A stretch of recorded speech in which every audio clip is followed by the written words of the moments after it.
प्रत्येक छोट्या गोष्टीने किंवा टीकेने विचलित होऊ नका.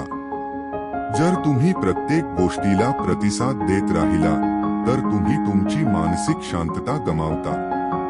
खरी शक्ती बाहेरच्या घटनांमध्ये नाही तर तुमच्या प्रतिक्रियेवर नियंत्रण ठेवण्यात आहे. तुम्ही बाहेरील परिस्थिती बदलू शकत नाही, पण तुम्ही त्यावर कशी प्रतिक्रिया देता हे निवडू शकता. जे लोक शांत आणि स्थिर असतात त्यांच्या समस्या कमी नसतात, पण ते भावनांच्या आहारी जात नाही.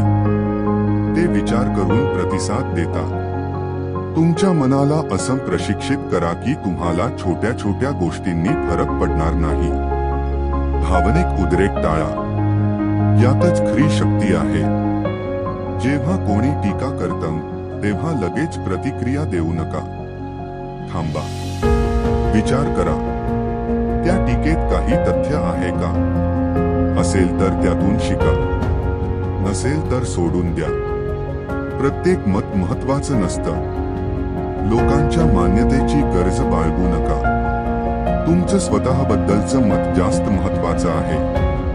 खरी शक्ती आणि आत्मविश्वास आतून येतो, बाहेरील कौतुकातून नाही.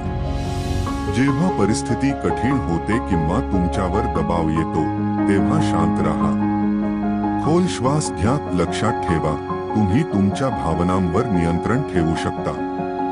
शांत राहिल्याने तुम्हाला योग्य निर्णय घेण्यास मदत होते. प्रत्येक गोष्टीवर नियंत्रण ठेवण्याचा प्रयत्न करू नका. आयुष्यात अनेक गोष्टी आपल्या नियंत्रणाबाहेर असतात.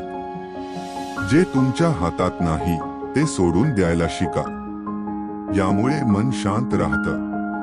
कधी कधी शांत राहणं जास्त प्रभावी असतं. शांत राहून तुम्ही परिस्थितीचं नीट निरीक्षण करू शकता आणि योग्य वेळी योग्य शब्दात बोलू शकता. कमी बोलून जास्त प्रभाव पाडा. तुमची ऊर्जा वाया घालवू नका. फक्त त्याच गोष्टींवर लक्ष केंद्रित करा ज्या खरोखर महत्वाच्या आहेत, ज्यामुळे तुमच्या ध्येयाकडे प्रगती होईल. क्षुल्लक गोष्टींमध्ये अडकून राहू नका. असं जीवन जगा जिथे बाहेरील गोंधळ तुमच्या आतल्या शांततेला भंग करू शकत नाही. तुम्ही अविचल राहू शकता. तुम्ही नियंत्रण मिळवू शकता. ही शक्ती तुमच्यातच आहे. फक्त तिला जागृत करण्याची आणि सराव करण्याची गरज आहे. 969S